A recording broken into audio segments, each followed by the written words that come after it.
3 faits que les fans de One Piece doivent impérativement accepter. Ok, on va voir. Fait numéro 1, les Yonko tabassent les amiraux.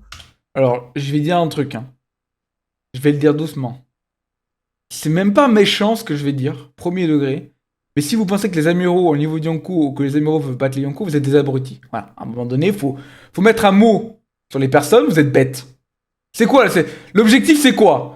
En fait, la marine, depuis le début du manga, elle a des mecs plus puissants que les plus grands pirates de ce monde, mais tranquille, elle veut pas. Elle dit, ah, j'ai la flemme.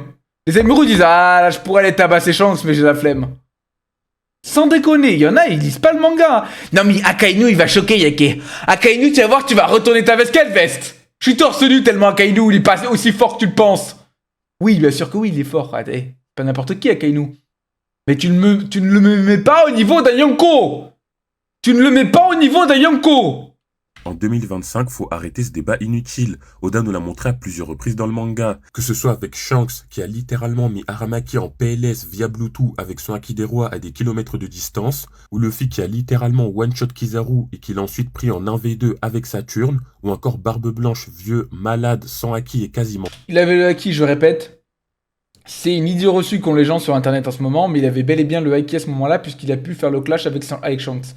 Et si vous me dites qu'il a perdu le Haki en 1 ou 2 mois, allez, c'est bon, à un moment donné, arrêtez vos conneries, puisqu'il s'est sûrement passé 1 ou 2 mois entre le clash Shanks Barbe Noire sur leur bateau et Marineford. Mort, qui a battu Akainu en seulement 2 attaques. Fait numéro 2, Harald est au minimum de niveau Yonko, et ce pour 2 raisons.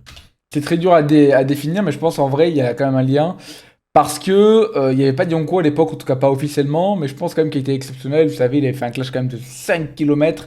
Xebec, s'il n'a pas de niveau Yonko, c'est qu'il y a un problème. Et dans le manga, ils nous disent qu'il faisait jeu égal. Bon, moi j'y crois pas, je pense quand même que Xebec était au-dessus. Mais il y a un combat entre les deux.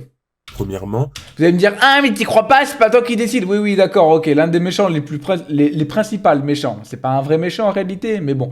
L'un des méchants les plus importants de One Piece, c'est Xebec. Il aurait le même niveau que le roi des géants. Ouais, arrêtez vos conneries. Sur la Terre Sainte de Marie-Joise, il a fait un clash d'Haki des Rois d'égal à égal avec Xebec et le clash a littéralement tout détruit sur 5 km de distance. Et seuls les personnages de niveau Yonko sont capables de générer autant de dégâts lors d'un clash. Et deuxièmement, il a pu rivaliser avec Xebec dans un combat singulier et le combat s'est soldé par une égalité, alors que Xebec est sans débat possible plus fort que les empereurs. Et enfin, fait numéro... C'est pas dit. C'est pas dit. Sûrement, mais c'est pas dit en vrai d'après. 3. À Marineford, Mihawk était moins fort que Barbe Blanche, et ce pour une raison très simple. Mihawk a dégainé son épée et a attaqué Barbe Blanche en disant qu'il veut vérifier l'écart de puissance qui le sépare de ce dernier. Ici, Mihawk nous dit clairement qu'il y a un écart de puissance entre lui et Barbe Blanche. C'est logique, hein. Je veux dire, à un moment donné, soit t'es un abruti fini, tu comprends pas que Barbe Blanche était l'un des hommes les plus puissants de tous les temps dans One Piece, soit tu le comprends en fait. Et Mihawk, il est extrêmement puissant. Pour moi, il a un niveau Yonko, voire légèrement en dessous. Parce qu'il est vraiment très fort. Le meilleur sabre du monde. À un moment donné, il faut juste réfléchir. Mais oui, il était moins fort que Barbe Blanche. Là, il a vraiment dit le ciel est bleu. La mer est bleue. Le soleil réchauffe. Il a vraiment dit des choses classiques. Hein. Le soleil se lève. Il se couche. Arrêtez vos conneries à un moment donné. Apprenez à lire. Oui, je suis aigri.